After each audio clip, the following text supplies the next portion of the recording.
I think any person who leads a company, should look at themselves in the mirror every day and be thankful that they have the opportunity to do that and that they have the opportunity to hopefully positively shape the lives of the people that work there and their families and the communities that surround those people.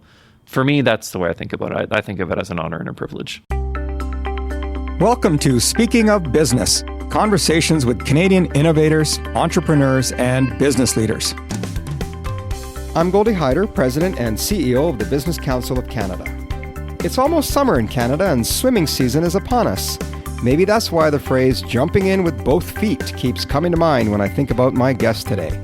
After all, Iggy Domagalski's career is full of examples of doing just that. As a teenager, he started his own online company. During university, he ran a painting franchise. In his 20s, he and a friend bought Calgary-based Tundra Process Solutions, growing the company from 14 to 150 employees. Then, just a year and a half ago, after Tundra was bought by Wajax Corporation, Iggy became the company's new president and CEO, and suddenly he was in charge of 3,000 employees who were spread all across the country. Talk about jumping in with both feet. I'm delighted to be in Calgary today to speak with Iggy. Welcome to the podcast, Iggy. Thanks, Goldie. It's my pleasure to be here. Well, I hope you feel that way when it's all over.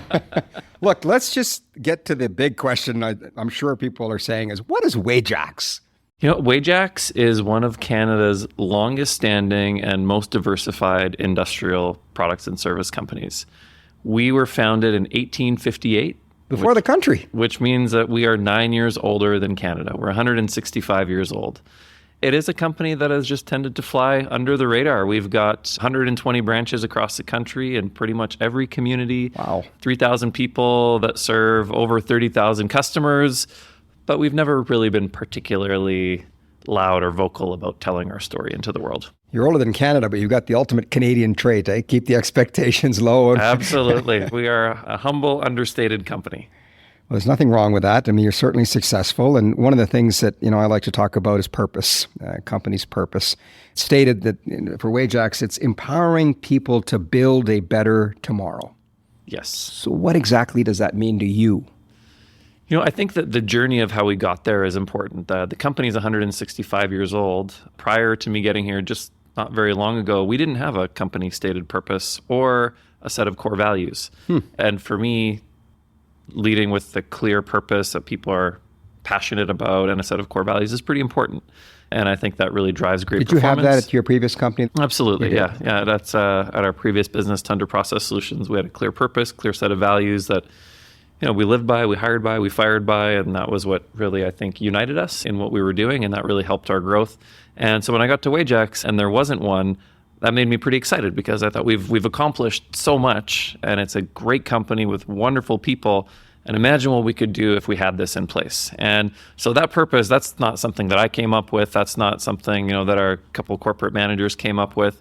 We actually went to our front lines, and ultimately we've engaged over a third of our people. So we've engaged 1,100 people in this discovery process of what is our purpose and what are our core values. And so that statement, empowering people to build a better tomorrow, that's come up from our front lines, and that's what our people are passionate about. So it's our purpose. And for me, when you think about a company that you'd want to work at, I want to empower people. I want to be empowered. I want to build a better tomorrow. That sounds pretty good. Mm-hmm. And I think our company does that. We're an industrial company. I like the fact that What kinds of things do you make? We're a distributor and servicer and value-added fabricator of industrial equipment. So we work on things as small as a $10 bearing that might go into a facility, or we'll sell a $20 million mining excavator that is used in the oil sands or in a mine up north. There's a lot of different pieces, and we're really, really diversified, probably Canada's most diversified industrial company. We're a part, I think, of something real. The equipment that we put out there, that we fix and that we make better, that's used to build Canada. And we're a Canadian-only company, publicly traded on the TSX. And so we're quite proud to be Canadian and building Canada. Tell me about sort of your career journey, if you will. You became CEO of Wajax only a year and a half ago. How did you get here? I think it's been a pretty fun journey. I've always really loved business. And I think that probably came from my folks. My parents and me immigrated to Canada when I was a little kid. So I was born in Poland, and they were always entrepreneurs their whole life. Engineers by trade, but entrepreneurs for most of their working life. And when we came to Canada, that's what they did. They were entrepreneurs. And so they ran craft stores where we sold pottery and other things. That was the conversation that was around the kitchen table. And it was always something that I think I identified with. I liked the idea of business. I thought it was really interesting and really multifaceted. And so that's what I went to university for. I got a business degree at the University of Manitoba, at the Asper School of Business. Then went to work in corporate finance for 5 years, which was a cool experience. And I was lucky to be chosen in this management development program at a company called Investors Group, the big mutual fund company in Canada. And that was really great because I got to see all the different pieces of the business that had 6-month rotation in sales and 6 in operations and 6 months on the trading floor and 6 months in training, and really got a good sense of all the various areas of a business. And although that was a mutual fund company, all business really is quite similar. I mean, we were just manufacturing mutual funds as opposed to industrial equipment. Yep. But all the other elements were very, very similar. At the end of about 5 years in that kind of financial services, corporate finance career, I had the opportunity to move out west with a mentor of mine who's been a mentor and a friend and a business partner for the past 20 plus years. And we went on an adventure to buy some companies, which was super exciting. I'd always thought I would live in Winnipeg for my whole life, but this exciting opportunity came up to move west.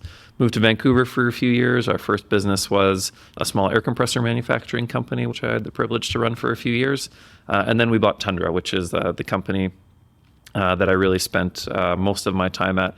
Actually, today, as of this recording, it's my 15th anniversary with the company. Oh, nice, congrats! Which was pretty cool. I got an email started pop with up just this you morning. And someone else, and built it was me and a partner. We moved here, and it was already an existing business. I see, and so our model was to buy a business and then try to grow it as fast as we could. Right. And that's what we did with Tundra. It was a wonderful success story. I think over the time that we were here, we grew it close to 30% a year for over a dozen years.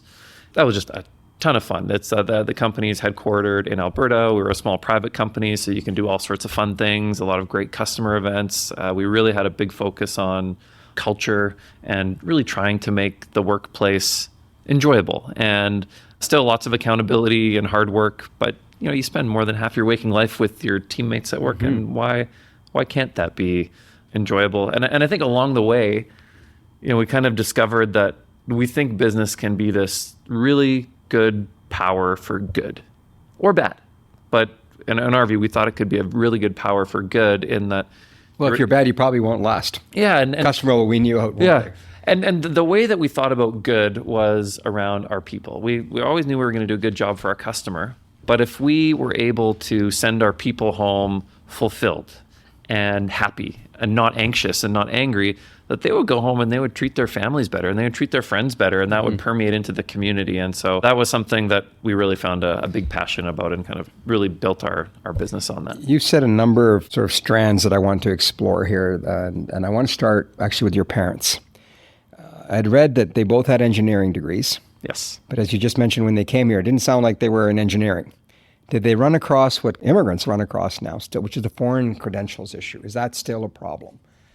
Is it a problem for them, I guess, first of all? It was definitely a problem for them. So my dad was able to get a job in an architecture firm, but not as an engineer, just as somebody who was drafting. So underutilized. We talked about productivity. There's a great answer. And my mom too, master's in civil engineering, and was able to get a job in what I think was ultimately a soap factory, assembling soap into little bags and stapling it together. She could have done a lot more. Exactly. And so they did that for a short period of time. And I think they did, what all immigrants had to do is put some food on the table and save up some money.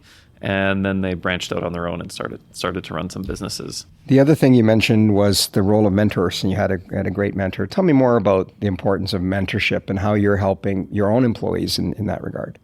I think I was so lucky that I met a really, really wonderful mentor at an early age. The gentleman's name is Mike.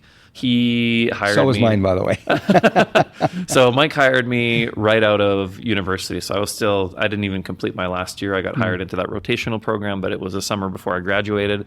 And we just really connected. He was leading the company that I ended up working at. And I think I was lucky that we just had that connection and have really had a wonderful connection for the last 20 plus years. He's been a mentor, a boss, a business partner, and a friend too. I mean, we'll take family vacations together. Nice. And he's about 20 years older than me, but I'm friends with his kids and he knows my kids. And I think if you're lucky enough to find a mentor along the way that you really, really click with, who really believes in you and can help you along the way, and importantly also put you into roles that you might not necessarily be ready for. Tell me something he helped you with where it was identified by him as a weakness of yours, but he helped you. I think Mike and I complemented each other really well. And he was the gas pedal. He's a growth, no matter what. And I was not the brake, but the just checking the gas and making sure that we're pressing the gas at the right times. And so I think we really balanced each other. Not flooding it. Yeah, exactly. And so I think he pushed me to be more aggressive, and I pushed him to be a little more thoughtful around some of the growth decisions. Do you get to where you are today if you hadn't done that? I do not think I would be where I am today without Mike's support, for sure. So I was just lucky to have that mentor. And I think over the years, I've built a group of other mentors. I would say I probably have 10-ish that I rely on quite constantly. And these are folks that are more senior than me, that have done more interesting things, that are older than me, that I've reached out to and just tried to curate a bit of a relationship, which is usually me just peppering them with questions. Yeah. Well, I'm going to pepper you with more questions. You mentioned the notion of business as doing good. Why is it that in Canada, it seems that businesses struggle to get that brand out that says, for everybody that's out there for the worker, where do the workers work? And who's investing in their careers and who's developing their skills and who is giving them opportunities? What is it about business that you think is a drag in the Canadian perception? And what can we do about it? I'm asking you all the easy questions today. Well, it sounds like we're just solving the world's problems here. Business can definitely get a bad name. And if we did something really good around developing a whole bunch of people and helping them with their careers or treating them really well during times of hardship or times of happiness. And I think when, as an employer, you can do a great job for people, but when they're having their real hardships, which is usually illness and death in the family, you can really step up. And when they're having their moments of greatest happiness, which is usually marriage and children, that you can really step up and do something good. But if we do that, that's never making a newspaper, nor would we want it to. But if a business lays off 50 people, that's making the newspaper. Or lays off 100 people, that's making the newspaper. And so it's the negative stories that get out there that businesses have to unfortunately go through those things. Only the negative parts really seem to be captured. And perhaps as Canadians, we are, we're loath to toot our own horn about some of the really good things that we do. So we don't talk about that. I can say that our company's probably an example of that. We do a lot of great things that it's our Canadian way to not shout it from the rooftops. Do you think that's, I guess it's a question of whether you think it's the right way or the wrong way, but part of that answer has to come with how the world is shaping up. The world's a really competitive place. Should we kind of adjust our culture maybe up a notch to, don't flood the car, but don't also say, hey, let's be worried about running out of gas all the time either. As the world seems to have become smaller and more connected, I think you kind of have to adapt to the world. So I do think that Canada and Canadian business can do a little bit of a better job of just tooting our own horn. And I think that's what this podcast and the organization that you run are trying to do. It's to shine a light on the good that's happening in business, because anyone in this country or any country can pick up a newspaper and learn about all the bad. That's very easy to do. As they say, they don't report safe landings. Absolutely. Right, so, the other word that I wanted to pick up on is you spoke of fun. I'm a big believer that a workplace must be fun. And it sounds corny or hokey at times to people, but yet here it is right in your culture. Your culture is about communications, trust, and fun. How does that go over in the company? I think it goes over pretty well. You and I just played, no one knows this because it's a podcast, but you and I we're just playing basketball over here. We're just playing basketball outside the office here because he's got this little mini carnival machine. And anyhow, both of us need work on that. Yeah, absolutely. We were not very good. I do think that culture is about more than just foosball tables and pizza parties and basketball games, but I think those things are nice. And you can have a good workplace where you have to do a lot of the right things. I think you have to care for people. You have to compensate them fairly. I mean, I guess you don't have to, but it's nice when you have a workplace that is psychologically safe, where people feel that they can speak up to their leaders and, not be reprimanded for it. That's what you mean by trust. Yeah. And I think there has to be good communication, and there has to be a whole bunch of things for a business to be successful. But when you layer on top of that just a little bit of fun, it makes it enjoyable. And work can be enjoyable. It doesn't have to be pizza parties every day. But when people show up and they know that they can have a bit of fun and that they can take 5 minutes to go play on basketball or play foosball and spend some quality time, fun time with their peers, I think that sends them back to their desk smiling.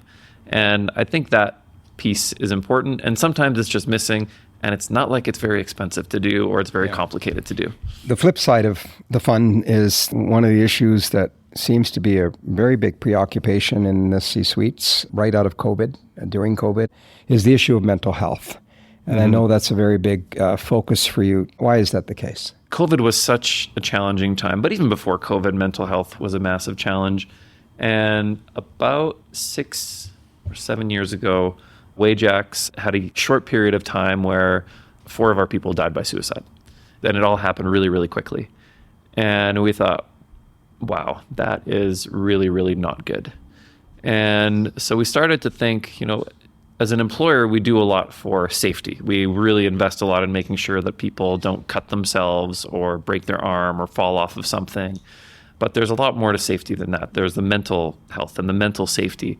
And what can we do around that? And so we started on this journey to really invest in mental health. And we've implemented kind of almost all the tools that you can to give people that. Last year, we won a few awards from Excellence Canada for mental health in the workplace and for supporting our people. And I think it's made a real difference.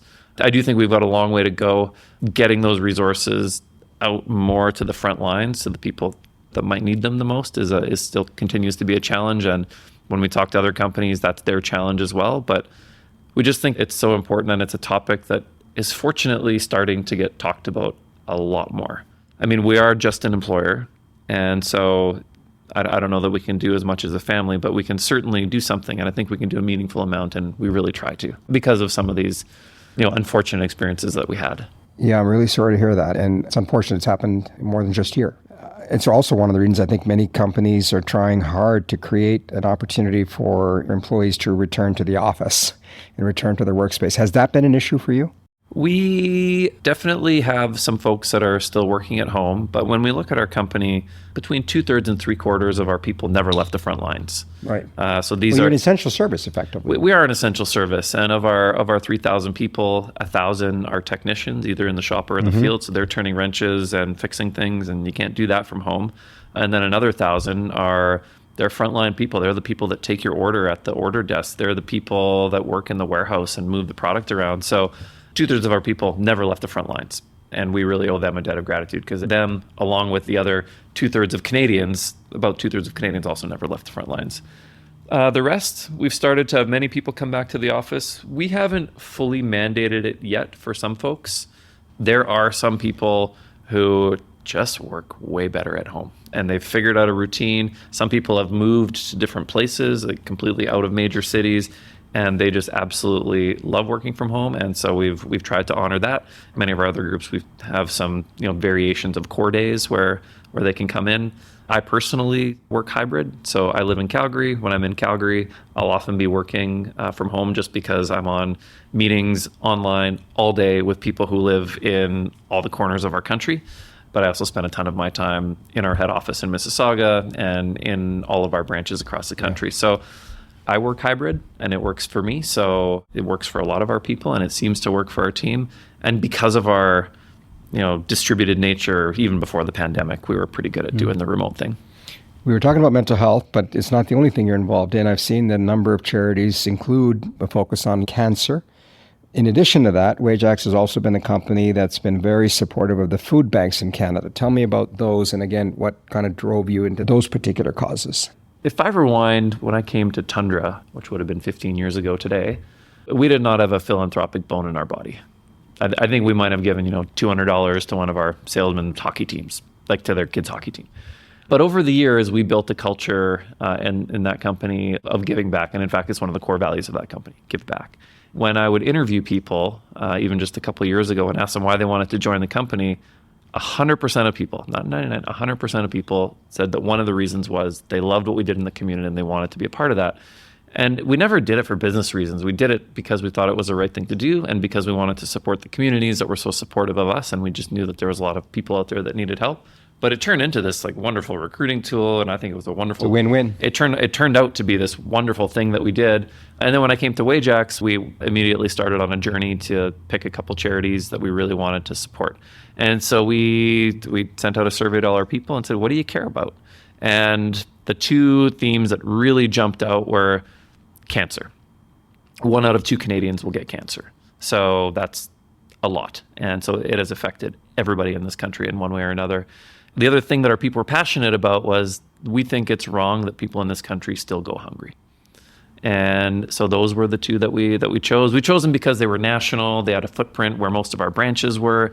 So we thought we could really get our people involved, which was important to us too, to be able to be involved with these charities. And both Food Banks Canada and Canadian Cancer Society have been just wonderful partners of ours. Let's kind of come back a little bit to talk about culture again, because I want to take what you've learned and see if we can't share it with some of our listeners.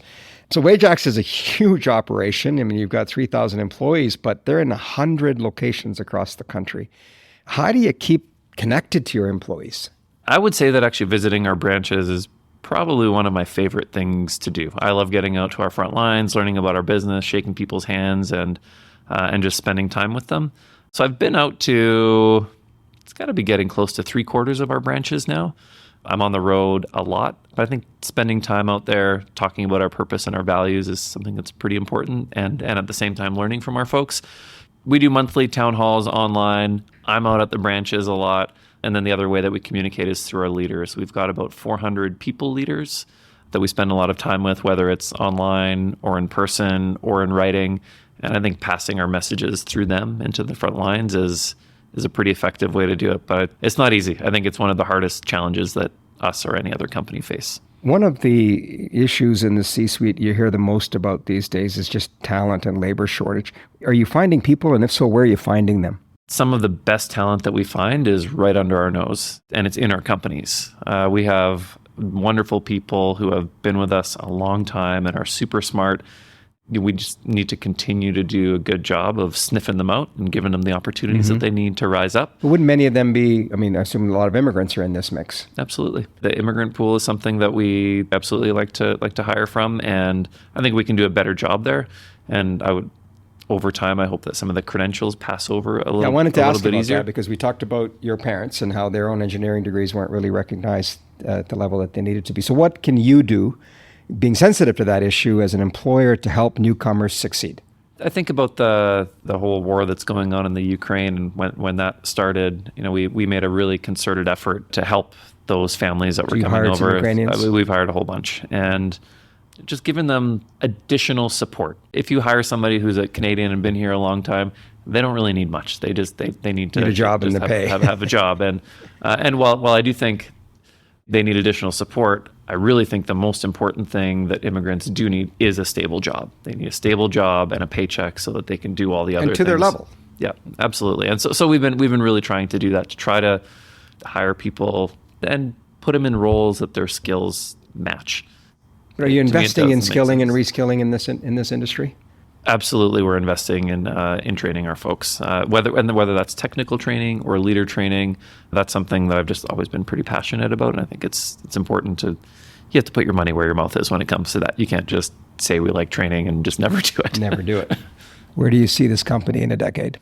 It's my hope that it's a whole bunch bigger. When I look around this company, we have got just these incredible growth opportunities. They're Canadian growth opportunities. I like being a Canadian company. We have no plans at this time to go outside of Canada, but I think there's a ton of room for growth with our existing customers, with new customers. I think we have a great story to tell for acquiring other companies. I was a good example of that. Our company was acquired, and that company, Tundra, is flourishing and doing great under I asked because regime. One of the knocks against many companies in Canada is inability to scale. 3,200 employees could easily become 6,400 employees. Yep. And that ambition is there? Oh, absolutely. Yeah. We've got very ambitious targets to grow. We're in the middle of our next 5-year strat plan, which is a pretty aggressive one, and I'm excited to launch that to our people and to the market in the fall. To be honest, our challenge is picking which growth opportunities to tackle because there are so many, which is a pretty neat spot to be in as a company to have so many different multi-year growth opportunities. One of the phrases a phrase that you've used that I read about was that leadership is a privilege. Absolutely. What do you mean by that? I mean, this is a commercial enterprise that would survive without me. It survived 165 years, and if I wasn't here, it would be just fine. And we've got a great group of leaders who could step into my shoes. But I really think stepping into a leadership role and having all these families, looking to you to make the right decisions, and that is truly a privilege and an honor. And I think any person who leads a company, should look at themselves in the mirror every day and be thankful that they have the opportunity to do that, and that they have the opportunity to hopefully positively shape the lives of the people that work there and their families and the communities that surround those people. For me, that's the way I think about it. I think of it as an honor and a privilege. Your own background is having studied at university, but a lot of the recruiting that you're now doing where you're at here in Wajax is from colleges. I'm wondering, in terms of looking for people skilled in trades, massive labor shortage out there, what are you doing to encourage people to give your sector a try? There is a narrative in this country that parents tell their kids, not all parents, but most of the time, they tell their kids, go to university, go be doctor or a lawyer or work with computers. Any Indian here, I'm telling you, that's a guaranteed statement from anybody from Asia. Right? It's and that was a narrative in my household. Yep. And that's a narrative in a lot of households. And so how do we change that? Because and that's the trick. And if all that fails, then go into the trades. Right. And the narrative that's not happening is go into the trades. You should go into the trades because you'll have a really flexible life. You can go work anywhere and you'll start earning money right away, and great money. And there is a chance that a lawyer or somebody with a university education, once they get out with all the debt they have, that they will never catch the electrician in terms of net worth. That's very real. And there are so many millionaires that are electricians or tradespeople out there, more than university grads, I think. So that narrative just hasn't really popped up, and I think it definitely could. What we're doing is we're aggressively recruiting at the colleges. We even recruit out of high school. I've met some students in our company who are 16 years old that come into the shop, a couple times a week when they have spares to work on machinery. And I think it's getting people excited about working on cool gear. We're building the country, and there is still a large portion of the population that wants to work with their hands. Isn't there a perception issue here too, though, that when you work with machinery, you're bound to be replaced by a robot? The automation of this industry. How do you help communicate that automation doesn't necessarily mean job loss? I think maybe if you work in a factory, there's a risk of that. But getting a technician to go out into the bush, into the forest, where a piece of forestry machine is working on a hill and getting under there and fixing a part, or deep in a mine, I don't know that there will ever be a robot that can do that. And I think if you had exposure to that kind of work, you would know that there's never a robot that can do that. Or even if you think about a plumber. I mean, I can't think of a robot ever coming to my house and fixing my toilet. It's probably not going to happen. It's going to be a person. Let me conclude with a couple of quick things. One is we talk a lot in this podcast about just Canada, our love for this country, our hopes for this country. What do you hope for Canada as you look forward? What does Canada have going for it, which I think there's a lot of answers to, but what's also the challenge that we can overcome to really take this country and scale it the way you were able to scale your own business? I love this country. I think I won the lottery because this is where my parents chose to take us. You and me both, brother. and it's safe. It's beautiful. The air is clean. The water is wonderful. We have diverse. We welcome all populations from around the world in a safe and caring way. There's just almost an infinite number of ways that this country is so wonderful. And I'm so happy to live here, and I would never want to live anywhere else, I don't think.